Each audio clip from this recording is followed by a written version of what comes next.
بسم اللہ الرحمن الرحیم. مائی نیم از محمد افضل. تو آج ہم لوگ آخری اسٹوری، پچھلی ویڈیو میں نے بتایا تھا کہ ہماری آخری ویڈیو ہے، لیکن یہ نعیم کی فرمائش کے اوپر ہمیں ایک اور ویڈیو بنانا پڑ گئی ہے. آج کی جو ہماری کہانی ہے نا، وہ انتہائی سبق آموز کہانی ہے.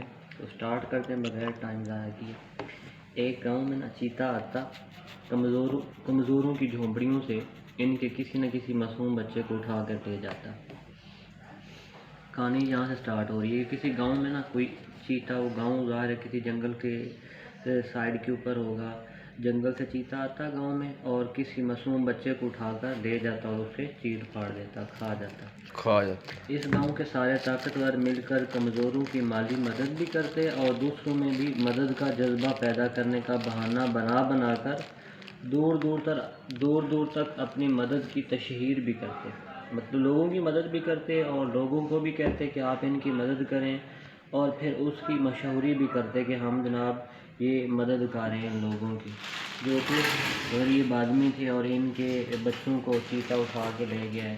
تو ان کے ساتھ مطلب ہمدردی کا نا احساس جتلاتے لوگوں کو. عبادت گاہوں میں اجتماعی توبہ کا انتظام بھی کروایا جاتا. جب بھی کسی طاقتور سے پوچھا جاتا کہ چیتے کو پکڑنے کی کوشش کیوں نہیں کی جاتی، تو وہ کہتا جناب کوشش تو بہت کرتے ہیں، رات میں گاؤں کے چاروں طرف پہرا بھی بٹھاتے ہیں، مگر شاید یہ ہمارے اعمال کی سزا ہے.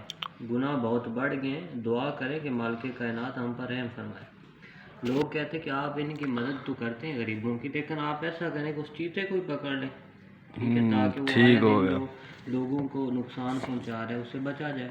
تو آگے سے وہ بتاتے ہیں کہ جی ہم لوگ کیا کرتے ہیں، پہرا بھی بٹھاتے ہیں، پکڑنے کی کوشش کر رہے ہیں لیکن وہ پکڑا نہیں جاتا. اچھا آپ دعا کریں. مطلب انہوں نے یہ بہانہ لگا دیا کہ ہمارے اعمال اتنے برے ہیں جس کی وجہ سے اللہ کی طرف سے یہ کوئی ہمارے اوپر عذاب ہے، آپ دعا کریں یہ ٹل جائے، وہ ہماری بستی سے ہی کہیں دور چلا جائے. سب دعائیں کرتے رہے مگر کوئی دعا قبول نہ ہوئی. چیتے کے منہ کو بچوں کے خون کی صورت ایک آسان شکار کرنے کا چسکا لگ چکا تھا. پھر ایک دن مالک کائنات کے حکم سے اس کمزور انسان کا بچہ چیتا اٹھا کر لے گیا، جسے مالک کائنات نے دعا کرنے کا سلیقہ سکھا دیا تھا. اس انسان نے ہاتھ اٹھائے، آسمان کی طرف روتی ہوئی آنکھوں سے دیکھا اور کہا، اے وہ ذات کہ جس نے سب کچھ تخلیق کیا اور تن و تنہا تخلیق کیا اور جس کا کوئی شریک نہیں، تو نے چیتے کو پیدا کیا ہے، اسے درندہ بنایا ہے، اس کا کوئی قصور نہیں. وہ تو اپنے پیٹ کی آگ بجھانے کے لیے شکار کرے گا، اور جہاں اسے شکار آسانی سے مل جائے وہ اسے شکار کرنے کہیں اور کیوں جائے گا. اے مالک کائنات، اگر تو چاہے تو وہ چیتا دوبارہ کبھی یہاں نہیں آئے گا، مگر میں جانتا ہوں کہ تو نے یہ دنیا امتحان کی جگہ بنائی ہے اور تو یہ دیکھنا چاہتا ہے کہ تیرے طاقتور بندے تیرے کمزور بندوں کی تکلیف میں کتنا درد محسوس کرتے ہیں. اے مالک کائنات، میں تجھ سے چیتے کے مرنے کی دعا نہیں کرتا، کیونکہ اگر تو چاہتا تو ایسے کسی چیتے کو پیدا ہی نہ کرتا. میں تجھ سے صرف اتنا مانگتا ہوں کہ تو نے جس کو یہ طاقت اور دولت دے رکھی ہے وہ اس چیتے کو پکڑ کر مار دیں تو اسی چیتے کے ہاتھوں ویسے ہی ان میں سے کسی کا بچہ بھی شکار کروا دے جیسے تو نے میرا بچہ شکار کروایا ہے.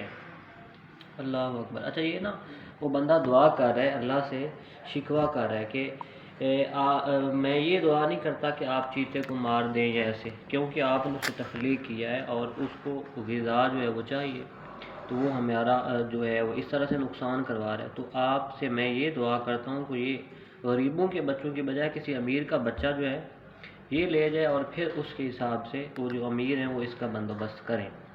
اگلی صبح گاؤں میں ہنگامہ بپا تھا کہ گاؤں کے سب سے طاقتور کے گھر کے سین سے چیتا اس کا بچہ اٹھا کر لے گیا.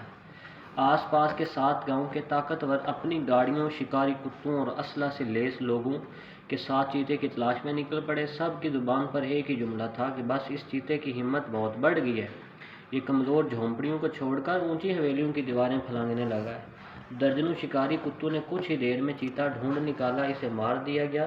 اس کی لاش کو گاؤں کے بیچوں بیچ لٹکا کر گولیاں بھی برسائی گئیں.